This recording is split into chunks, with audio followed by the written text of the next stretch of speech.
Hello and yes, welcome back to another video, guys. That's right, today we're back to talk about all the movies I watched for the first time throughout the month of July 2022. So if you haven't seen one of these videos before, I'm just going to go over all the films I watched for the first time. These are all first time viewings. I don't do TV shows or rewatches here. But if you do want to keep up to date with that sort of stuff, TV... There's an app I use for TV, I've forgotten what it's called actually, don't worry about TV. But if you do want to keep up to date with movies I'm rewatching, then go ahead and follow me on Letterboxd, because I always post what I'm rewatching on there, because I do a lot of rewatching as well. But anyway, today we're going to be talking about films I watched for the first time, so I'm going to scooch over, so that as I talk about them, we can have the lovely movie posters pop up here to my left. Yeah, I had to think about that there. I was like, was this my left or my right? Yeah, it's late in the day, folks, alright? I'm running on about 5 hours sleep, so... Right, the first movie up of July. So this film actually came out in June, I believe, here in the UK. But, yeah, I didn't get a chance to review it because I just saw it a little bit late. But anyway, we're finally going to talk about the Elvis movie. So just simply titled Elvis. So this was directed by the guy who done Moulin Rouge. I love Moulin Rouge. So I had a feeling this film was going to be big, bold, and kind of fast. And it was just that. So first off, I do want to say that the lead actor playing Elvis, I thought done a fantastic job. I thought he was so good in this role. And if he doesn't get a nomination at the Oscars for this, I think that's going to just be... you know, he just needs to get a nomination because he was so good in it. And Tom Hanks as the Colonel, I thought was also really good. Now, I like Elvis. I grew up listening to him because my dad loves Elvis. But I don't know a huge amount of the history, so I don't know how much of this film is factually correct. So I'm going to judge it on a movie perspective.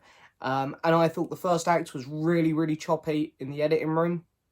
They left out a couple bits, which I thought were kind of important. You know, seeing Elvis and the Colonel meet. And it did move at about 100 miles an hour. But the second act really found its feet, and then the third act was just so fascinating to watch. And I think the movie really saved itself. Some of the cinematography was great. Of course, the music was fantastic. Other than, like, Nicki Minaj and someone else done a song for this movie, and they didn't work at all. They felt so out of place. But the music itself was fantastic. And I actually really like the colour palette of this movie. It is bright. It doesn't feel like a genuine biopic, which I kind of like, because, you know, Bohemian Rhapsody come out and that was so boring. It was so painfully kind of just, it's like, you know, it's like, it just kind of felt like, yeah, let's just make a Queen movie. No style to it, we'll just make a Queen movie. Here, this one's like, there is a bit of style to this movie, which I much prefer. So yeah, I thought Elvis was really good. I'm going to give it a 7.5 out of 10. So believe it or not, I've never seen this next movie before, but a trailer for a sequel dropped, so I thought I better watch the first one, and that is Hocus Pocus. Yeah, never seen Hocus Pocus before. So, yeah, some people love this movie. I'm guessing that's people that grew up on it. I thought it was decent, but I didn't love it. You know, probably wrong time of year to watch it as well as a Halloween movie. But, you know, I don't know, I whacked it on and I thought it was okay, it was enjoyable enough, it was just fine and entertaining. It's one that definitely I'd recommend showing to your kids and stuff. It's got that very young, innocent Halloween charm to it. But, yeah, I think the Three Witches were the standout, of course. The human characters were a bit dull. But, yeah, Hocus Pocus, 6.5 out of 10. Then we have Minions, The Rise of Gru. Yeah, I went to the cinema to see this. Me and my mates had a few drinks before. We went in and saw it. And yeah, the whole kind of meme audience thing is real. There were people cheering when I went to see this movie in the cinema, which is bizarre to me for a Minions movie. I heard people cheer more in Minions, The Rise of Gru, than I did The Force Awakens and Endgame. I don't know. You know, these movies, they're not great. You've got to take them with a pinch of salt. I looked at the first one too critically when it came out, and I've learned to be a bit more laid back with these movies. I've learned from my mistakes, and, you know, you go into them, turn your brain off, and, you know, the Minions themselves are funny. They're so stupid, and over the top. It is ridiculous, and as I say, a couple drinks really helps. You know, if you're under 18, don't do that though. But if you're over 18 like me, then a couple drinks definitely helps. The story was as stupid as all the rest. Probably even more stupid because at the end they all turn into these weird, wacky monsters. But you know, I'm trying to judge Minions: The Rise of Gru for what it is. It's a mindless piece of entertainment for very young audiences. So theoretically, compared to some of the films I'm going to talk about today, it's one of the worst films I've seen this month. But I'm going to give it a positive score because you know what? Kids are going to love it, and that's the thing. That's who it's aimed. It's not aimed at me. I'll give Minions: The Rise of Gru I'll give it a 5.5 out of 10. It's not terrible by any means. You just got to switch it off. Then I watched Halloweentown because I think this was I do remember I got home from the Minions: The Rise of Gru. I had like an hour and a half before I had to go to sleep, and because I just watched Hocus Pocus, it recommended Halloweentown to me. I'm pretty sure I'd seen these when I was growing up, but I thought, fuck it, just put it on, and that's why I ended up watching this. But there's 3 of them apparently, I think. So anyway, Halloweentown, yeah, you know, again, like Hocus Pocus, it is what it is. I actually think I kind of enjoyed this one maybe a little bit more. I like the whole going to a town where it is just filled with crazy bonkers characters. And even though the practical effects look kind of cheap on some of the monsters, I loved it. It spoke volumes for that kind of low budget kind of Disney, those old Disney movies that used to come out like when I was younger, around the period of time that like things like High School Musical, well no, this was before High School Musical in fact, but things like that, it's like, it reminded me of that kind of era of Disney movies that come out, which I kind of grew up on, which is why I do vaguely remember watching this before, because I would have caught it on the Disney Channel when I was younger, and you know, it was fine, it was entertaining, it was obvious who the villain was. I actually found the human characters a bit more interesting than the Hocus Pocus ones. So yeah, I'll give this film a 6.5 out of 10 as well. Then we have The Princess, the new Hulu movie starring Joey King. And look, I don't think this film was very good, but I do actually have a level of respect for it because they fully acknowledged what they were making and they went for it. You know, the main character is indestructible. She can't die. And they just ran with that. There is no way that any of this is realistic, but, you know, you just go along with it. Again, switch your brain off a bit with this one. But I respect it in a way because I thought that some of the costumes and sets were actually quite good. I thought Joey King was actually decent in it. Her accent slips a few times. But I actually think she can be a really good actress when she wants to be, when she's not doing a kissing booth movie. And I feel like those movies have sort of tainted her reputation a bit, because I see some people really putting her down as an actress, and I really believe it is purely because of the kissing booth movies. But yeah, she was decent in it. I thought the film was kind of predictable. It's like, well, there's a character going around with a whip. I wonder how she's gonna die. It's obviously gonna end up, oh, yep, there we go. She's hung up. Yeah, you know, I'm gonna give this film a 5 out of 10. I plain middle of the road. I think in my Letterboxd review I gave it a lower score, but I've sort of warmed to it a little bit because there is some originality to it, even though it isn't very well done. But anyway, I think The Princess was okay. Then I watched RRR, which is my, like, the first Bollywood movie I watched, and I watched it because everyone was sort of saying it's one of the best movies this year and one of the best, you know, Indian Bollywood movies ever made. And I was like, okay. I was like, well, where can I watch this? It was on Netflix. It's on Netflix. If you're in the UK, please watch this movie, because this movie has everything. It's an action movie. It's romantic. It's a comedy. It's a musical. It's a drama. It's got every genre in it, and it pulls it all off so well. I loved this movie. I thought the effects were fantastic considering the budget it had. I thought the 2 lead actors done a brilliant job. The story was insane. And I love how it embraces the weird moments, like where it going to an over-the-top action sequence. And I don't mind going as over-the-top as they can. Or they'll go into a musical number. It only happens like twice in the movie, so if you're not a musical fan, don't worry. It's not really much of a musical. But you get 2 musical numbers throughout this 3-hour movie. And when they do a number, they go for it. And I just adored this movie. It reminded me a little bit of Everything Everywhere All at Once, where they embrace the wackiness of it. And yeah, if you haven't seen RRR, please go watch it. It's honestly one of the best films of the year. Without a doubt, will stay in my top 10, I reckon. I'm going to give this film a 9 out of 10. It is fantastic. Then we have Magnum Force, which of course is the follow-up to the Dirty Harry film, Mr. Clint Eastwood. And I'm going to be honest, I don't think I'm too controversial on this channel, but I like Dirty Harry. I think I gave it like a 7.5. But I don't think that this Dirty Harry character is too much for me, because I thought Magnum Force was quite underwhelming, and I know that people love all three of these movies. I thought Magnum Force was just okay. I can't lie, I was quite bored throughout some of it. I thought the editing was good, and I thought Clint Eastwood was good. But the story itself, it really didn't grip me much. And I thought, like, the villains were quite weak. And, yeah, again, I will go back to these films one day, I'm sure. Because I know that, the whole Dirty Harry film series is beloved. So I will go back to them. But, yeah, Magnum Force for me. It was just good. I'll give it a 6.5 out of 10. Then we have Thor, Love and Thunder. So I reviewed this film in detail here on the channel. And I can't lie, the more I sit with this movie, the more I want to say my opinion of it weakens a bit. It's not as good as I thought it was when I walked out the cinema or when I reviewed it. I still like the movie. I think that the hate that this film got is so unnecessary. It is a comedy movie. Again, it is a bit of a switch-off one. And I feel like we should expect that now with Taika and Thor together. That's, more or less Ragnarok.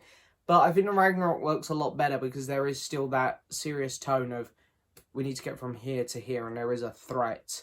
Whereas this one dials the silliness up to 100 and it sort of does take over the plot a little bit. But it's a decent movie. I still had a lot of fun with it. I thought Gore, the villain, was great even though he was underused. Hemsworth was fantastic in it, and I thought the Mighty Thor was also good. Also, just wanted to see more of her. But the comedy, I liked some of it. I actually liked the goats. I liked a lot of the silly stuff. And then there was some jokes which fell flat on their face, like Valkyrie with her speaker. Cringe. But yeah, anyway, I still like Thor, Love and Thunder. I'm going to stick with a 7 out of 10 at the minute. Might change by the end of the year. Then we have Under the Silver Lake, which is a movie release, which I got. I think it was the only one I hadn't watched in my collection at this point. And I was really looking forward to watching it. It's Andrew Garfield, a movie. But yeah, this film wasn't the best either. I thought that the cinematography was fantastic. But I had a few problems with this movie. One being the editing. I thought the editing was really messy. The sound mixing was terrible. It's like Christopher Nolan had almost done it. It was like there were some moments where characters were so quiet and you couldn't hear them. And you'd turn the volume up and then a song would play. But the song is dialed up to 100, so all of a sudden your speakers are bursting. So yeah, I thought the sound mixing was terrible. The plot, while it was interesting at the start, I really lost interest in it about halfway through. So yeah, Under the Silver Lake. I respect it in a way because there's a lot of great aspects about it, like the cinematography and the acting. Andrew Garfield was fantastic. But as a film, it's very messy. And I'm going to give it a 6 out of 10. Then we have Dracula 1931. So if you're a fan of the Universal Monsters films, I bought the box set that has like their first films in, like a best of. Because I know that there's a lot more Universal Monsters movies out there. Like there's a few Dracula sequels and Frankenstein has a few. And in fact, there's a few Blu-ray boxes online for them individually. I really want to get the Invisible Man, Creature from the Black Lagoon one. But anyway, so I watched all of them this month because I really got into them. Dracula 1931. I thought this film was really, really cool. I really like the character of Dracula. And I can't remember loads about this one now because obviously I watched the whole box set this month and this was the first one. But I remember just finding the story quite interesting. A lot of the side characters I thought were fascinating. So yeah, I thought it was a good start. Don't have loads to say about this one. It's been a while since I watched this one now. But I'm going to give this film, I'll give it a 7 out of 10. Then we have One Night in Miami, which is a Criterion I have, which was very kindly sent to me a while back. I think from Mr. Alex Pitt. I think that's who that one come from. And it's been sitting on my shelf for a while, and I've really been wanting to watch it. I know that like one of the characters in it is Sam Cooke. I really like Sam Cooke. So I was like, do you know what, I'm going to watch this. And based on true events, apparently, I don't know too much about this particular night where all 4 of these guys had these huge wins sort of thing. And they all come together to celebrate. But they had this huge conversation about, as they've been elevated to celebrity status almost, how they should proceed to spread, awareness about helping, black people in America. And it's fantastic. It's a great story like that. And the script is really tight in this movie, which you need it to be, because it is sort of a one location shot for a lot of the film. You know, they really do stay in this one apartment for a lot of the movie. And I think the script, because it's so tight, and the acting as well, all four of the actors doing a brilliant job, it really pulls that together, and I think it works really well. But again, I think it's a little bit too long. It definitely could have been trimmed down. But overall, I thought it was an interesting movie. I'm not sure if it's one I'll rewatch loads, but yeah. Anyway, One Night in Miami, I'm going to give a 7 out of 10 to. Then we have The Sea Beasts, a new Netflix animated movie. I know, it doesn't sound good, guys, does it? Netflix, animated. Normally doesn't go over super well unless it's something like The Mitchells versus the Machines. You get a rare one like that. This is a really good movie. Carl Urban's in it. I mean, you can definitely hear it's Carl Urban, but he's great in it. And it's basically How to Train Your Dragon with pirates and on the sea. But it's really great. There's some really eerie shots of some of these monsters in the water, and it's great. But I thought there was a lot of heart to this movie, and the characters were great. Like, a lot of great characters, and how they all connected and stuff was fantastic. The young girl in it I thought was really cool. I thought the voice actress done great. All the voice actors done really well. I really hope we get a sequel to this movie. I had a really surprisingly good time with this film. I'm going to give it a 8 out of 10. Then we have Frankenstein, which was one of my favourites of my Universal Monsters box set. I just think that the whole idea of Frankenstein is just so much fun. He's a kind of mindless, walking, scary-looking man. And it's great to see how he interacts with other characters in this movie. But then there's getting to the creation of him that's fun. You know what's coming as the audience member, because by now Frankenstein's monster, sorry. He's a very common character. People know who and what he is. And I think he looks great in this movie as well. But I preferred this to Dracula. I thought the pacing was a lot better. The story was a lot more tight. Yeah, I'm going to give this film an 8 out of 10. It was really good. Then we have Modern Times, a Charlie Chaplin movie. I haven't watched a Charlie Chaplin movie in a while, and I thought, you know what, it's time to watch another one, because I love a bit of Charlie Chaplin, I do. Got a beautiful box set up there of him. I love my silent films, like the older ones like that, and Laurel and Hardy. I need to get a hold of a nice Laurel and Hardy box set, actually, because huge fan of theirs as well. But anyway, yeah, Modern Times, one of his best. I think my second favourite of his now after The Child. I really like that movie, The Child. It's just one that's really stuck with me. But I think Modern Times was really, really fantastic. It's great just seeing him go through, like, this factory, and then seeing him go on elsewhere to do normal Charlie Chaplin stuff, be a bit of a clumsy man. But it's always just good fun to watch. The music it's just such a joy. It's just really easy, nice watching. And I had a blast with Modern Times. I'm going to give it a 8 out of 10. Then we have Peter Rabbit. I caught this on telly. I finally did it. I caught it on telly. I think I was hungover. Couldn't be asked to move. And I was like, I'm just going to sit here and watch this. Why not? Funny enough, the second one come after. But I was fully done with Peter Rabbit at this point. I couldn't do any more of him. But yeah, look. Thing is, I grew up with one of my grandparents reading me Peter Rabbit books, and I remember loving the pictures as a kid. I thought they're very sweet, innocent, stories. And I think the location they picked, and the actual animation of the rabbits and the other garden creatures, and the two actors, of course, you've got Domhnall Gleeson and I forget her name, the actress who was in those X-Men prequel movies. I thought they were really well cast as well. I actually think they got a lot of things right about this movie, like looks-wise. But then you've got the story, which is obnoxious. The dialogue from some of the rabbits, which is terrible. And, most of it comes down to James Corden. He does not suit this character at all, and his dialogue is cringy as hell. He is genuinely terrible. And they let him sing at the end. They let him sing. So bad. So bad. Yeah, hated more or less everything about that side of it. And it's a shame, because there's foundation here for a really nice, innocent movie. But they completely botched it simply by just casting James Corden, I think. Yeah, I give this film a 4 out of 10. Then we got The Mummy. The 1932 one, of course. I've seen the Brendan Fraser ones, don't worry, people.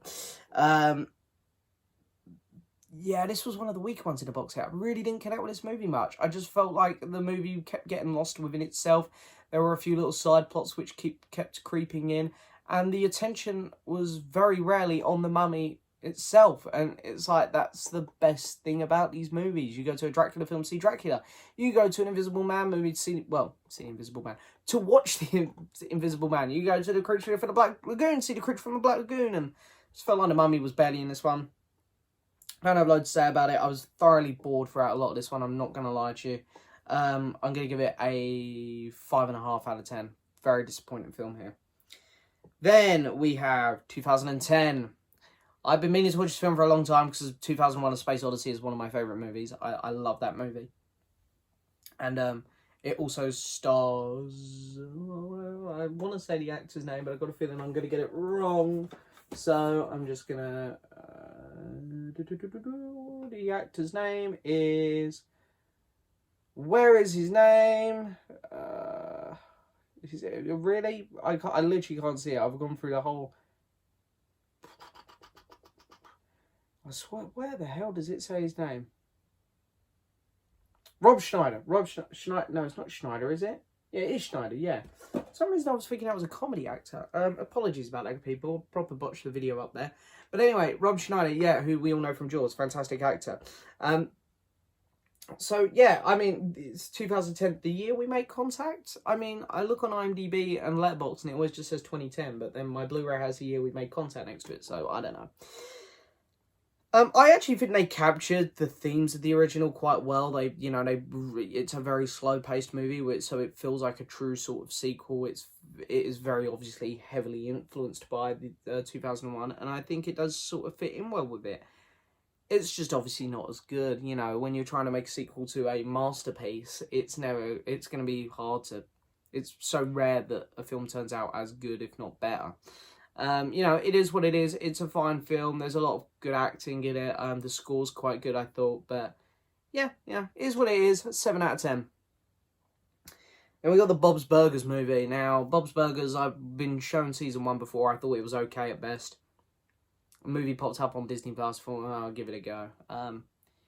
It's exactly what you expect. I can't lie. I don't think I laughed once. The jokes are just so... not my humour. I don't know, it's weird, because I like to think I like quite smart humour, like, the Cornetto trilogy, being British, I love kind of British humour, sarcastic, kind of low-blow humour. But then, I do like really stupid stuff sometimes, like the Minions, but then this is like, I don't know how to describe it. It thinks it's smarter than it is humour. I don't know, it just... It is what it is. I thought the story itself was... I guess it works with the show. I'm really not the right person to talk about this movie, to be honest, because I don't know the show super well. And I don't really like animated comedies much. You know, I've never been a big Family Guy person, Rick and Morty, Simpsons. It's not really my thing, so... Bob's Burgers, give it a 4.5 out of 10. Sorry, that might be a bit harsh, but, it's just one of those things that isn't for me. Then we got Let's Be Cops. I've had a couple mates recommend this one to me, and I'm going to be honest, this film was absolutely dreadful. It gave me such a headache. I was sitting there thinking, these guys, every joke they tell isn't funny, and they literally scream it because they're trying desperately to make it funny. And I kept thinking that there's an actor out there, I don't know his name off the top of my head, but he pops up in a lot of comedies, like, pops up in Step Brothers, like, he works for Will Ferrell's brother, and then he pops up in Hangover, he's one of the cops with the taser gun, pops up in 21 Jump Street, I think he's, like, the villain in that movie. He finds Channing Tatum and Jonah Hill on drugs at one point in the movie. But he is like the definition of an actor that screams all his jokes because he's just not funny until. And I kept thinking to myself, I was like, this guy should be in this movie. And then sure enough, he popped up. I didn't laugh once. I thought the story was terrible. The acting was terrible. Yeah, I really didn't like this movie. I'm going to give it a 3 out of 10. Then we got The Invisible Man, the Universal Monsters box set. I thought this was great fun. It was more of a comedy. I thought the Invisible Man himself looked good. I liked it because it was purely focused around his character. It didn't really divert to any side plots and stuff. You were very focused on what was happening. It was a very contained story. And I thought it worked a lot better. It was a really fun movie. And I'm going to give this one an 8 out of 10. I really want to watch the sequels to this movie. Then we have A Simple Favor, an Anna Kendrick, Blake Lively movie, which I watched on a BBC iPlayer, I think, actually, and it was a weird movie. It was good. It was good, but I was very... I don't know. I couldn't make up my mind what was happening half the time. I didn't like Anna Kendrick's character. She was annoying me. Blake Lively's character, I liked her, but then she would do some stuff that I didn't like, and then the movie sort of just resolved quite quickly, and then it ended, and I was like, yeah, that was something. I think the trailers and the posters and stuff for this one made it look a bit more interesting than it actually was. Yeah, it was fine. I'd give it a 6 out of 10. Was what it was. Then we've got To Kill a Mockingbird. Yes, I watched To Kill a Mockingbird for the first time, which is a beautiful kind of coming-of-age kind of story about these kids in the neighborhood, and it was just so reminiscent. Like, I watched it, and I remember there was like a period in my life when I must have been about 10 or 11, where I would roam the streets with my mates, you know, just like playing stupid like war games and stuff. Go out on our scooters and go over the park, and it sort of reminded me of that. It was very sweet like that, this movie. I thought a lot of the characters in it were really good. The score was nice, and yeah, some of the cinematography was also really on point. Gonna give this movie an 8 out of 10. I thought it was just really humble, really nice movie. Then we have The Bride of Frankenstein, a good follow-up to Frankenstein. I think it's the only sequel in the Universal Monsters box set. No, I don't think. I know it is. I'm pretty sure it is. I don't know where it falls, because I know, like, Frankenstein, I know there's like 4 or 5 Frankenstein movies, I think. I don't know if this is like the direct follow-up to the first one. But again, I thought this one was good. Again, it's very just self-contained. It focuses around Frankenstein mostly, and his monster and whatnot. So it's very just self-contained. It's easy to follow. I thought, again, the runtime was good. Some of the effects as well on like the houses and stuff I thought looked great. And yeah, I don't have loads to say about it, because it feels very similar to the first Frankenstein. You know, again, Frankenstein's monster looks great again. So, you know, I'll give it a 7.5 again. Then we have The Wolfman, which is another one I've actually didn't love as much. I definitely preferred it to The Mummy, don't get me wrong, but it falls more towards that. It's on the level of Dracula, I'll say, where it was good when Wolfman was on screen, but there were a few side plots which would take you away from the monster, and you'd be a bit like, yeah, can we get back down? Can we get back? But, yeah, The Wolfman, it was good, but one of the more kind of forgettable ones in the set. I owe this film a 7 out of 10. And then we have Life of Brian by Monty Python, which, believe it or not, I'd never seen. I do quite like Monty Python, but I've only ever watched small skits of theirs, so I don't know loads about them, to be honest. I mean, I know, you know, of course, the members of Monty Python, I've seen them do other things, but it's the first time I sat down and watched one of their movies, and I thought it was really good. I had a good laugh watching some of it. It's not laugh out loud stuff, I don't think. It's more the script and the scenarios. It's very British. I feel like if you're not British, you probably won't like this as much, because it really just sort of takes me back to like my granddad's sense of humour and stuff, and like watching things like Only Fools and Horses with him. It's got very similar humour where it's just sarcastic, like quips back, and it pokes fun at, you know, here of course, religious things that happen. I don't want to say historical events because I'm not religious, so I don't believe in that. So, but, you know, the religious events, there we go. It pokes fun at religious events. But yeah, I thought it was good fun, and, you know, always look on the bright side of life. Great little cracking tune now. I'm going to give this film an 8 out of 10. Then we have The Thing from Another World, the original Thing movie. I actually rewatched the John Carpenter one like a week ago, because I wanted to rewatch that one, because I love this version so much as well. I prefer the John Carpenter one, but the original here from, I can't see the year from here, 1950 something. I think it might be 53, but I could be wrong. I thought this was great. Again, the effects and stuff in it, they are what they are for the time, but I actually thought that all of the characters in this were great. You really get behind like each one, and you sort of see which ones could be a bit dodge, if you know what I mean. And the Thing himself, very Frankenstein, or Frankenstein's monsterish, but you know, I actually really liked this movie. I thought it was cool. I thought it looked great. And yeah, runtime was perfect as well. I'm going to give this film an 8 out of 10. I really enjoyed it. Then we have Phantom of the Opera. Now, I need to watch, I think it's the one from the 70s or something that's like beloved. Of course, this is the original. I did really enjoy this movie, but I just found it a bit predictable, and I thought that the third act was by far the best bit, and the first two had some moments which ran a little bit slow. Now, I'm not an expert on Phantom of the Opera at all. It's something I really need to get into, and I probably will over the next few months, because I do want to watch more Phantom of the Opera, because I did enjoy this movie. But yeah, I thought this one was good. It's definitely better than The Mummy, Wolfman, and probably Dracula, but it wasn't Frankenstein Invisible Man level for me. I'll give this film a 7.5 though. It's still very entertaining. Then we have The Creature from the Black Lagoon, the final film in that set, which was one of my favourites, actually. I think seconds behind The Invisible Man. And I liked it just because it was different. Like, the creature himself looked really unique, really cool. I'd like to see a modern adaptation of this character, actually. I know that some people are really screaming at me for saying that. Don't make a modern version of it, but why not? I think it could be fun. All the shots of him underwater was really cool, and I actually was a little bit nervous at times when the characters would end up in the water. There's a bit where the girl on the boat just goes for a swim, and it's like, you didn't get out of that water, love. So yeah, I had a good time with this one. I really want to see the sequels actually as well to this one. This is an Invisible Man. They're the two sets I really want to get a hold of. But Creature from the Black Lagoon was awesome. To be fair, I'm going to give it an 8 out of 10.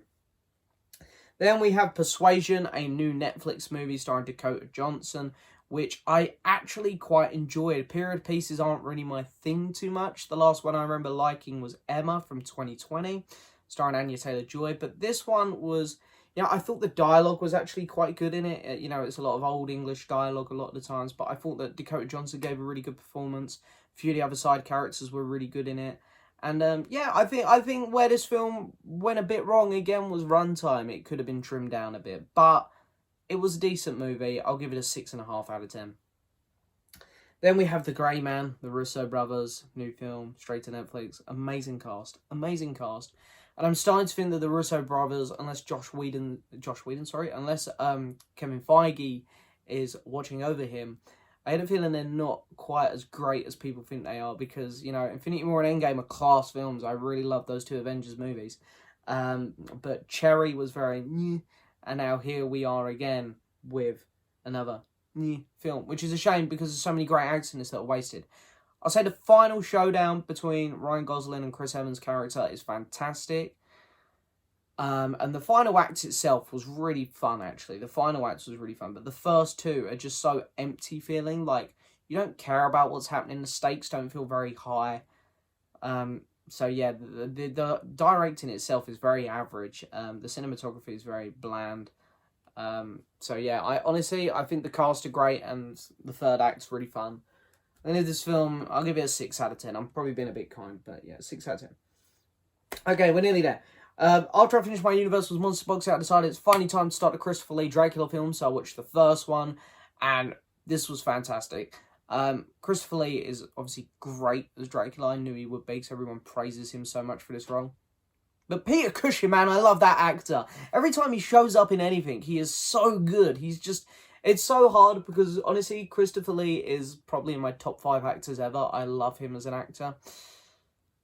But I think Peter Cushing's right next to him, to be honest. Like, they're just so on equal level of brilliantness in terms of acting capabilities. I really think Peter Cushing kind of stole the show for me a little bit in this one. But he did have a lot more screen time, which was surprising. But yeah, overall, I did have a great time with this one. Spoiler alert, haven't seen the next one yet, but I'm really looking forward to carrying on with these Dracula movies, because, wow, it was really good. I'm going to give it a 7.5 out of 10. Then... we have High Plains Drifter, which is a Clint Eastwood Western. One I didn't think I'd like much, because I thought it was going to kind of just be another one of those kind of Joe Kid ones where it's like just so forgettable compared to something like The Good, the Bad, the Ugly. But you know what? I actually had a good time with this one. I wasn't sure at the start, because Clint Eastwood's character, he's like a bounty hunter, gangster type thing. And in fact, I got a lot of kind of Cad Bane feelings off him to the Star Wars fans, off his character. But he's playing an arsehole. He's not a nice guy. So it's always kind of hard to get behind films where it stars an arsehole. Well, not stars an arsehole, not Clint Eastwood, but the main character's an arsehole, sorry. But I really liked the development of the story. I loved the ending, how they kind of caught the bad guys and they sort of made it look like they'd rocked up to hell. I thought that was great. Some of the music was also fantastic, actually kind of creepy at times. So yeah, this film surprised me. It was a lot better than I thought it'd be at the start. The first 20 minutes I really wasn't sure, but the film really found its feet, to be fair. I'm going to give it a 7.5 out of 10. Then we have Where the Crawdads Sing. I went to see this in the cinema with my mate. I can't think of the actress's name who stars in it. But it's actually one of the better films I've seen recently at the cinema. And yeah, I had an absolute blast with this. I honestly hadn't seen the trailer, hadn't seen a poster. I knew nothing about this movie. My mate just wanted to see it, so I went with him. And I love the whole murder mystery element mixed in with the fish out water, because the main character is very much fish out water. She's taken from a very, she's taken from the swamps. She's very cut off from everything. And all of a sudden she's put in this environment where, there's a lot of people about, and she's got to try and act a bit more normal, I guess, but it's not normal to her, obviously. But it's a weird one. It's the whole murder mystery thing. There are like 3 points in it where I'm like, I think this person did it, I think this person did it, I think that person did it. Really caught me off guard at the end who actually did it. I think it made sense. It works really well. I had a great time with this movie. I really did. Yeah, I'm going to give it a 7.5 out of 10. Okay, then we have Black Crab. Now, I feel a bit bad talking about this one, because this one here I only watched because my very good friend, Mr. Jordan Movie Worm, watched it and he really liked it. And I'm sorry to say, Jordan, I wasn't the biggest fan of this one. I'm sorry, I know you liked it, mate, and I don't want to put people off watching it. I recommend everyone giving it a go, of course. I recommend everyone giving any movie a go, other than maybe Let's Be Cops, that we talked about it today, because that was shit. But yeah, I don't know. I thought it was okay. It was okay. I thought the team itself that you follow were decent, but I just sort of feel like by the time you get to the end of the movie, it should have ended a lot sooner than it did. I just felt like it went on a little bit too long. But yeah, it's an interesting plot, but I think it could have been better. I think like the cinematography was a bit, the colour palette of the movie was very bland, very dark all the time. It looked so dark. Yeah, I'm going to give it a 6.5 still. Didn't mind it. It was still a decent movie, but just wanted it to be better. And the final film I watched for July was Performance from 1970, starring Mr. Mick Jagger. And it's a weird movie because the editing is so weird. It's funny, everything in this movie is amazing at times, but then it sucks in other moments. There's some camera shots in this, some cinematography, which is fantastic. Like the first time Mick Jagger's character meets the other guy, it's through mirrored ceilings, and it's great. It looks amazing. But then there's some cinematography throughout the movie, which is boring and flat as hell. The editing is a complete mess in the first 2 acts, but then it is like amazing at certain points in the third act. It is one of the weirdest, most bizarre movies I've ever seen like that. Like, the continuity it just doesn't exist. But Mick Jagger was okay in it. The acting was pretty good all round, other than from one of the actresses. But I'm not going to lie, I didn't really have a great time with it. I was kind of bored for a lot of it. So I'm going to give it a 4.5 out of 10. Anyway, film of the month. I don't know. I didn't actually watch anything which stood out to me as incredible this month. There was a lot of great stuff, don't get me wrong. We've got things like Elvis was great, really incredible. To Kill a Mockingbird, The Invisible Man, The Creature from the Black Lagoon. There was some really great stuff there. But I think for me, there's only one film that's going to be film of the month for me, and it's one of this year's releases, 2022. It's going to be RRR. This film was just unlike anything I've ever seen. Pure brilliance. So yeah. So there we go, folks. That's all the films I watched for the first time throughout July 2022. Wow, it's been a long video. I apologise, people. If you got through it, well done to you. Hats off to you. Well done. But anyway, thank you so much for watching, everyone. The support is always overwhelming and just brilliant. And hey, let me know down in the comments if you've seen any of these movies. What did you think of them? Because at the end of the day, this has all just been my opinion. But I hope you've enjoyed. Thank you so much for watching as always, and I'll see you next time for another video. Bye bye.